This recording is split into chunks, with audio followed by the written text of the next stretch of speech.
Year one of Brett Venables, what do you think about Oklahoma? This is a very, and I like to use the term interesting just to say the least here, because if you're a Power Five school, typically you can just reload. Now, granted, they lost their star quarterback and their best running back. That's never a good thing. But a program like Oklahoma and Alabama, right? They're just going to say, all right, we're usually in the national scene and we draft pick 5-star guys each and every year in the recruiting race. But I look at this and I say to myself, are we overvaluing Oklahoma or actually really undervaluing them at this point? Because sometimes it takes a look at, it's not really, okay, you got your quarterback here, transfer Dylan Gabriel. We'll see how that goes. We have a plethora of running backs we can just plug in, and we'll just trust in that Venables comes over, runs a pretty good defense, and that offense will figure itself out. Because if you're looking at that number 8.5, it is heavily juiced at this point, and that's based on, if you look at the actual scheduling, Kevin, you play Texas. It's not a true road game. It's basically a 50-50 split that they play down in the Cotton Bowl, and that's what they do each and every year. But the other quote-unquote tough games for them, Kevin, Oklahoma State and Baylor.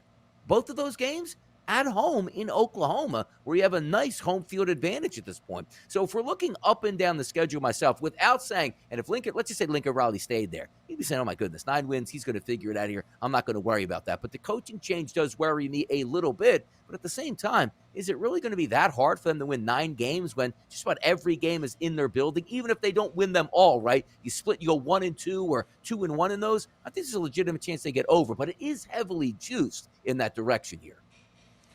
The thing about OU, right, and this schedule is this is the difference between going to Nebraska and bringing Alabama into your building, right?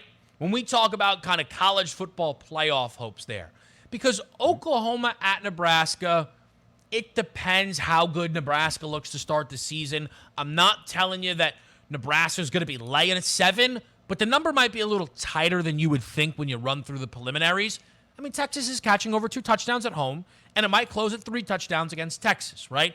So, again, that's why one team's 8.5 minus 180, and we'll get to Texas in a minute, but it's plus 120. I cannot deny the OU schedule lines up, but there's too many question marks for me, DRS. I understand that Brett Venables is great, but the talent drop-off that he is dealing with from those dogs over at Clemson and what OU is going to have on the defensive side of the football is quite a bit. I know they bring over Dylan Gabriel, and there's excitement there. But there's going to, I think, be a drop-off on the offensive side of the ball with Lincoln Riley gone. And we talk about talent, right? I mean, Lincoln was able to bring a lot with him.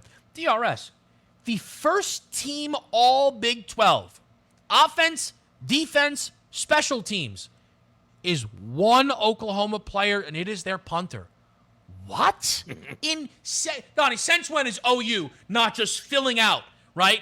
At least first team all offense. That's just not the way this group lines up here. Too many question marks for me year one. If this was a flat 9, we could talk under, but the schedule's too easy to go under the 8.5. But their kind of gap that they have with Texas, I question a little bit.